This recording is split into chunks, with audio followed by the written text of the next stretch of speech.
Olá amigos, eu sou o Thiago Bizzi e este é o Farol LS referente ao fechamento do pregão de hoje, dia 6 de outubro de 2016. E aqui eu trago as minhas impressões em relação ao mercado. Na primeira parte do Farol, que está aqui aberta ao público no YouTube, a gente fala sobre o índice Bovespa futuro, dólar futuro, os índices lá fora, Dow Jones, S&P 500, a gente dá uma olhadinha também no juro. Na parte 2 a gente fala sobre o mercado de uma maneira mais abrangente, as ações especificamente, né? E também falamos sobre os trades que surgem com o pregão de hoje. Ok? Mas essa parte é restrita para assinantes da LS Análise.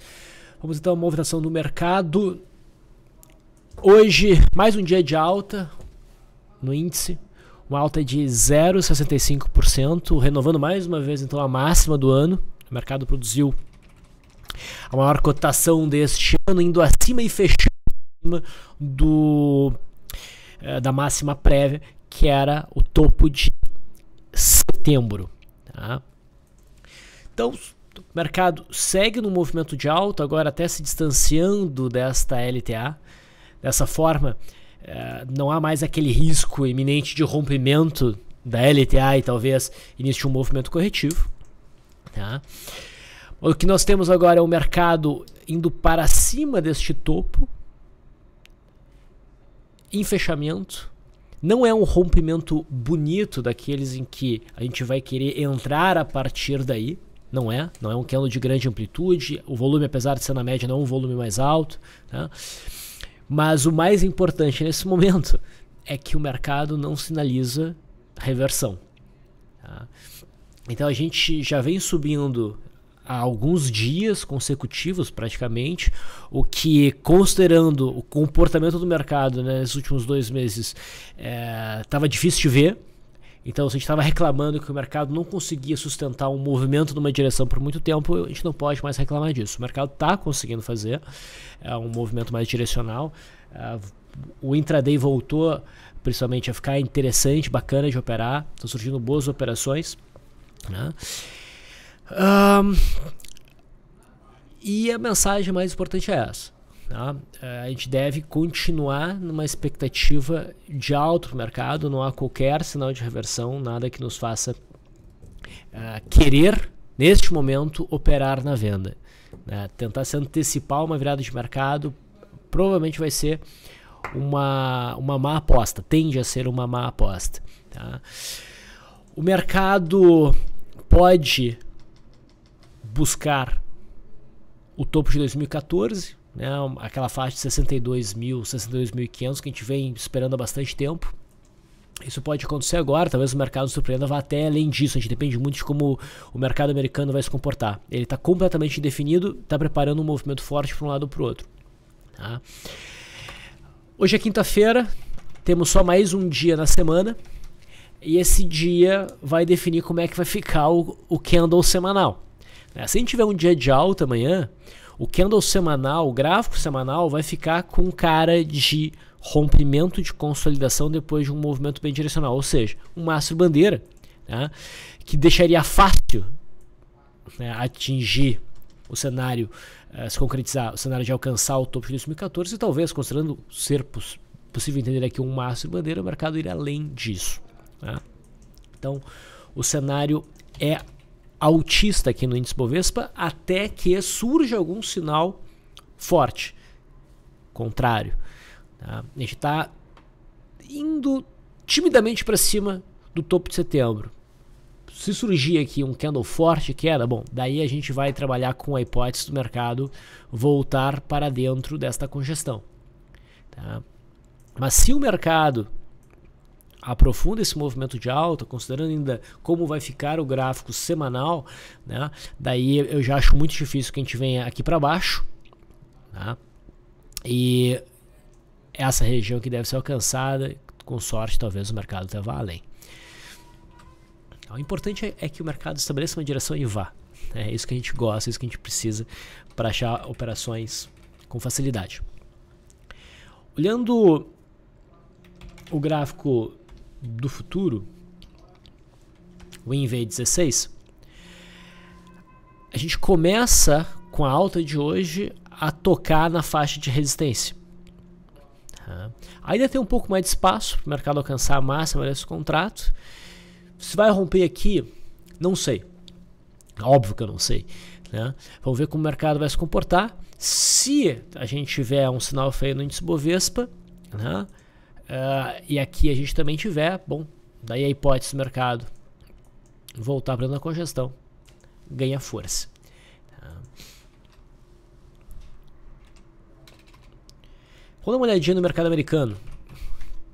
Eu mencionei para vocês que o índice americano, o índice Dow Jones, está completamente indefinido e aqui fica fácil de ver o porquê. O mercado vem andando de lado, ora um candle de alta, ora um candle de baixa, né, de uma forma bastante errática, mas que vem contraindo, né, dentro desta linha de tendência baixa e essa linha de tendência de alta de curto prazo aqui. Mas dentro de um leve viés baixista por conta deste canal de baixa. Tá? O que a gente precisa? A gente precisa ver o mercado americano deixar claro que esse padrão aqui de contração morreu. Então a gente precisa do rompimento desta linha de tendência de baixa, o rompimento desta LTA. E ainda assim a gente corre o risco do mercado ficar travado dentro de um retângulo. Né? Então o sinal mais definitivo seria o rompimento desta linha para cima ou o rompimento desta linha aqui para baixo. Tá? O S&P, olhando aqui o mini futuro do S&P, está mais contraído ainda, né? Também travado entre essa LTB e esta LTA. A gente aguarda aí para um rompimento e a direção que o mercado americano estabelecer fatalmente vai impactar o nosso mercado. Né? Então, depois de tanto tempo contraindo, se o mercado americano resolver ir para cima, né, isso pode dar um impulso muito forte no nosso mercado. A gente pode ir além lá dos 62 mil pontos no curto prazo.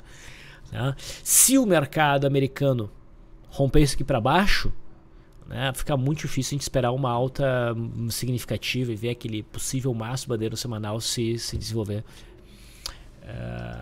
na sua totalidade. Tá? No intraday de hoje, o mercado, o mini índice, teve um comportamento não muito favorável para os modelos que a gente segue. Do ponto de vista de gráfico de 15 minutos, não teve enquadramento significativo. Tá? E aqui a gente percebe que o mercado, depois de ter rompido essa faixa aqui, realmente está indo em busca da máxima do contrato. Tá? Não estamos longe, então, desta zona que é importante para esse contrato.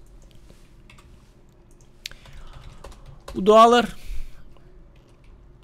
no gráfico diário, a gente está olhando aqui o dólar perpétuo, vem andando aí ao longo dos últimos 3, 6, 9, 10, 11, 12 pregões dentro de uma consolidação, né, movimentos bastante erráticos aqui dentro, né, sem tendência então definida, seria dentro de uma movimentação lateral mais ampla. Então tá totalmente indefinido também o gráfico do dólar. Tá? A gente opera abaixo dessas médias, então e a gente vem do movimento de queda, então isso estabelece de certa maneira um viés um pouco mais baixista. Mas como eu venho dizendo, eu não vejo muito espaço do ponto atual, tá, para a gente tentar fazer qualquer tipo de operação short aqui no dólar. Tá? Tem mais espaço para um movimento de alta. Só que para a gente poder cogitar uma operação na ponta compradora, é importante que o dólar consiga romper essas máximas aqui.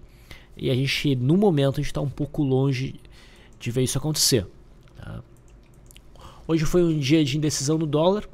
Vamos pegar o gráfico do mini no intraday. Foi um dia bastante errático no início, depois os vendedores, né, se destacaram, mas não o suficiente para conseguir romper a linha d'água e levar o dólar ao fundo aqui do dia 3, que seria o alvo. Né? Ontem a gente teve um movimento de queda, e como o mercado perdeu algumas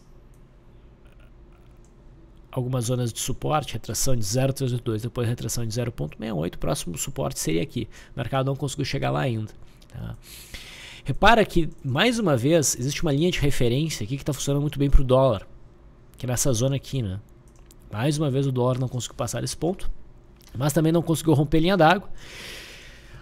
Até ficou com um jeitão aqui de cunha.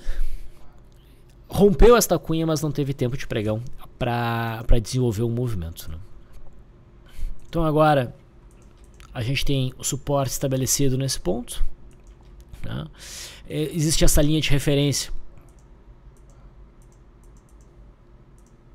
por volta dos 3.262, mas o ponto mais forte de resistência é na fronteira deste gap aqui em 3.270. Então o dólar tá bem bagunçado, a gente precisa ver o rompimento dessa consolidação para um lado ou para o outro, para poder ter expectativa de um movimento mais direcional. Os contratos de juro, os contratos mais curtos, o mercado acelera no movimento de queda. Lembrando que o suporte mais próximo aqui no Day 1 F18 fica ali por volta de 11.900. No contrato 19, o suporte está bem mais distante e também renova a mínima. E no Day 1 F25, a queda está menos intensa, mas também o gráfico não dá o menor sinal de reversão dessa pressão vendedora. Então é isso, vamos ver como é que o índice vai se comportar amanhã, tá? Até que surja um sinal forte, um candle, um dia de baixa significativo no índice Bovespa. Enquanto isso não acontece, a gente deve acreditar na manutenção do movimento de alta. E o que provavelmente vai ditar, né, a capacidade do mercado de ir longe ou não, tá, é o comportamento aí do mercado americano. Aguardamos um rompimento. Eu encerro essa parte aberta por aqui, agradeço a atenção e até amanhã.